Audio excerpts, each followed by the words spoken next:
आज म तपाईँहरूलाई विभिन्न प्रकारका पर्वहरूमा पकाइने सेलरोटी, पुरी जस्ता पकवानहरू पकाउँदा त्यसबाट निस्किने तेलका छिटाहरू, बाफ, आगो जस्ता कुरामा कसरी सावधानी अर्काउने र कस्ता खतराहरू हुन्छन् भन्ने बारेमा जानकारी गराउने प्रयासरत रहने।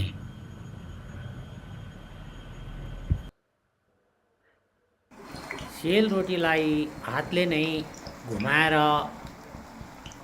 तेलमा हाल्नुपर्ने भएकोले घुमाउँदाखेरि तेल उफ्रेर हातमा आउने वा तातो भाँडोमा हात छुने अथवा तेलमा हात पर्ने सम्भावना बढी हुन्छ। खास गरिकन तिहारको समयमा सेलरोटी सबैभन्दा बढी पकाउने प्रचलन छ। धेरैजसो कार्यमा सेलरोटी नै पकाउँछन्। पूजाको लागि अथवा खानको लागि सेलरोटीलाई बढी पकाउने गर्दछन् र नेपालीहरूले तिहारको महान विशेषता भनेको सेलरोटी नै हो। यसरी सेलरोटी रातो भएपछि निकाल्नुपर्छ।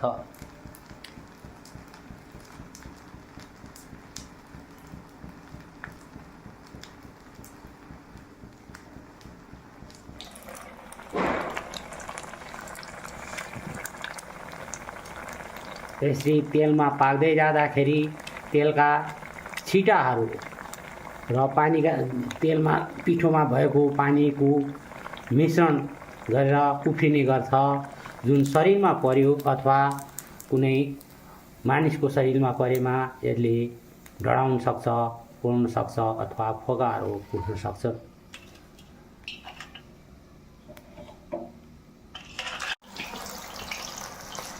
हेर्नुहोस् त तेलका र पानीका छिटाहरू कसरी उफ्रेर आइरहेका छन्।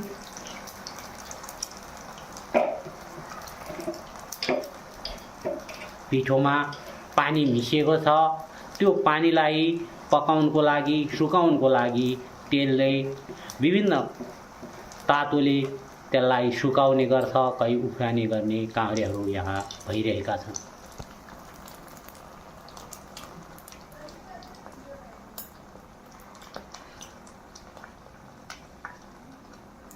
सकभर बच्चाहरूलाई यस्तो कार्य नजिक नआउदिएमा बढी सुरक्षित हुने कुरा पनि यहाँ समस्या जानकारी गराउँदै र मनन गर्न हुन हार्दिक अपिल गर्दछु।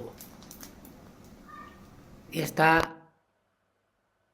तेलमा तारेर पकाउने खानेकुराहरू पकाउँदा वा तार्दा अथवा रोटीहरू पकाउँदाखेरि वरपर कुनै पनि बल्ने वस्तु नहुन्दिने, धेरैजसो मानिसहरू भेला नहुन्दिने र बच्चाहरूलाई नजिक नआउन्दिने पूर्ण सुरक्षाको व्यवस्था गरेर मात्रै पकाउने गरेमा बढी सुरक्षित हुन्छ र हेल्थ एन्ड सेफ्टी हामी सबैको प्राथमिक चासोको विषय हो।